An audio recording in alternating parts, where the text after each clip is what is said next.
শুভ শিবরাত্রি বন্ধুরা। আজকে আমি আলোচনা করব দৃশ্যম 3 নিয়ে। দৃশ্যম 3 মানে অজয় দেবগনের সেই সাউথ ইন্ডিয়ান মুভির যে রিমেক করা যে সিনেমাটা, যার নাম দৃশ্যম, তারই সিকুয়াল বেরিয়েছিল দৃশ্যম 2।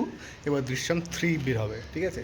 ওই আবার যে ওই গল্প নিয়ে হয়তো, যে ওই তাব্বুত যে ছেলেকে মেরেছিল অজয় দেবগন, তার ওই সিরিজের যে মানে সিরিজ বলে সিকুয়ালের যেই লম্বা ধারা যে গল্পটা, সেটা হয়তো স্টোরিটা হয়তো আবার খুলবে থানার মধ্যে, আবার সেই গল্পের ফাইলটা হয়তো খুলবে, আবার দৃশ্যমের সেই তোমার গল্পটা শুরু হবে। কথা হলো যে দৃশ্যম 3 কিন্তু একমাত্র এমন একটা সিনেমা যেটা ওই সাউথ ইন্ডিয়ান সিনেমা যে রিমেক করা যে সিনেমাগুলোকে বাঁচায় রাখছে হিন্দিতে। এখন তো বাংলাতে রিমেক করা সিনেমা খুব একটা হয় না, কারণ সবাই এখন বলতে গেলে Hindi dubbing south Indian movie দেখে। তো কোনটার সাথে কোনটা রিমেক করবে, মানে যারা ওই নকলিবাজ তারা বুঝতে পারে না, ঠিক আছে। তার জন্য এখন রাইটারের প্রচণ্ড পরিমাণে অভাব হয়ে গেছে, ক্রিয়েটিভিটির অভাব হয়ে গেছে। তো বাই দ্য ওয়ে, ছাড়ুন ওইসব কথা। কিন্তু এই অজয় দেবগনের এই দৃশ্যম সিনেমার কিন্তু বাঁচায় রাখছে সাউথ ইন্ডিয়ান মুভি এই রিমেক করার যে ফর্মুলাটা, সেটা কিন্তু বাঁচায় রাখছে। কারণ দৃশ্যম 1 কিন্তু সাউথ ইন্ডিয়ান মুভির একটা মানে বলতে গেলে রিমেক ছিল বা কপি ছিল, সেটা কিন্তু হিট সুপারহিট যায় কিন্তু। এবং দৃশ্যম 2 কিন্তু সুপারহিট যায়, এবার দৃশ্যম 3ও কিন্তু বলতে গেলে সুপারহিট যাবে। কারণ অজয় দেবগন খুব ভালো জায়গায় ঢিলটা মারছে, ঠিক আছে। অজয় দেবগন এই কারণ একমাত্র এই অজয় দেবগন এই সিনেমাটাই কিন্তু ব্যাক টু ব্যাক তোমার সাউথ ইন্ডিয়ান যে মুভিটা আছে সেখান থেকে কপি করা, ঠিক আছে। সেখান থেকে কপি করে এই দৃশ্যম বানানো হয়েছে। এবার কিন্তু অজয় দেবগন একদম ভালো জায়গায় ঢিল মারছে, যে কন্টিনিউ এই যে দৃশ্যমের যে সিকুয়েলটা সেটা কিন্তু হিট যাচ্ছে।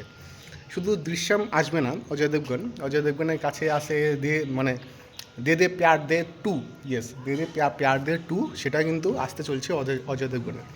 অজয় দেবগন কিন্তু ভালো টেকনিক খাটাইছে, এবং অজয় দেবগন বর্তমানে একটা ভালো পজিশনেও আছে।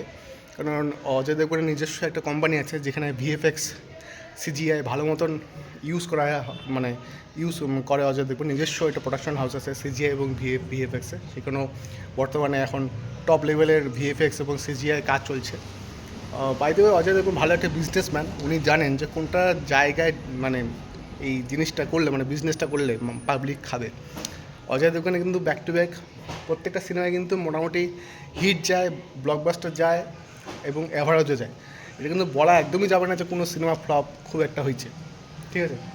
তো এনিওয়াইজ, আমি তো খুবই এক্সাইটেড আছি দৃশ্যম 3 দেখার জন্য। কারণ দৃশ্যমের আমি ভাই অনেক বড় ফ্যান। দৃশ্যমের যে সাসপেন্স মুভির যে একটা ধারা বজায় রাখছে অডিয়েন্সের কাছে, এটাই সবথেকে বড়ো ব্যাপার। আমি দৃশ্যমের প্রচণ্ড পরিমাণে ফ্যান, এবং তো আমি খুবই অপেক্ষা করে আছি দৃশ্যম 3 কখন আসবে। এবং দে দানাদান 2 একটা কমেডি মুভি হবে, হয়তো রোম্যান্টিক কমেডি মুভি। অবশ্য গোলমাল যে আছে ওনার কাছে, রোহিত শেট্টির গোলমাল, ওটাও কিন্তু একটা প্লাস পয়েন্ট অজয় দেবগনের কাছে। মানে হিটের রাস্তা কিন্তু পুরো খোলা আছে অজয় দেবগনের কাছে। একমাত্র ওই অজয় দেবগন স্যারই আছে যার খাতায় এতগুলো হিট আছে বর্তমানে। তো এনিওয়েজ, ওল্ড ইজ গোল্ড। আমি দৃশ্যমের জন্য তো খুবই এক্সাইট। আপনারা কারা কারা এক্সাইট দৃশ্যম 3 দেখার জন্য একটু কমেন্টসে অবশ্যই জানাবেন। আর হ্যাঁ, অবশ্যই আমার এই বলতে গেলে যে সাপোর্ট করবেন, ভালোবাসা দিবেন, যাতে আমি এগোতে পারি।